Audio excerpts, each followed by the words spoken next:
Hey YouTube, it's Aqua, and I'm here to show you how to create a bat file in ChatGPT, right?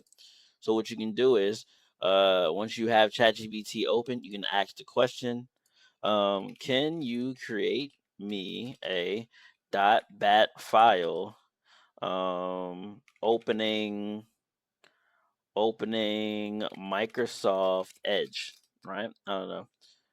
Let's just do that, right? And a bat file is usually a command prompt that usually helps you with things quick, you know. But yeah, so it says code for the bat file, right? So it says instructions, open up Notepad, right? All right, let's do that here. All right, I'm gonna hit Notepad. All right, and then it says code this, okay? So we're just gonna copy this whole thing. We're gonna put it here.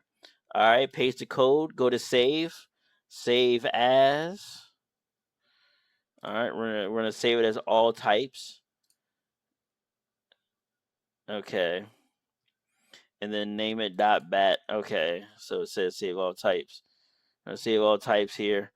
Okay, yeah. Open Edge. You can name that whatever. I'm sure. .bat. All right, and we changed the file type from text to all files. We're gonna hit save.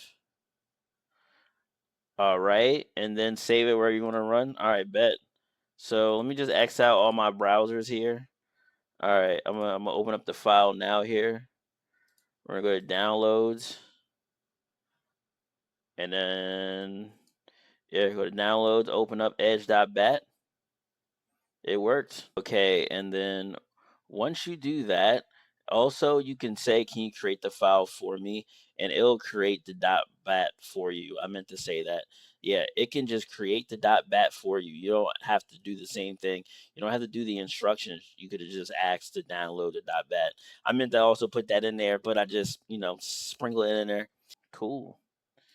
Yep. So ChatGPT opens up, creates bat files for you, and you could take this bat file anywhere, and you can really string it along too. Like ChatGPT has no limitations, and I'm going to show you.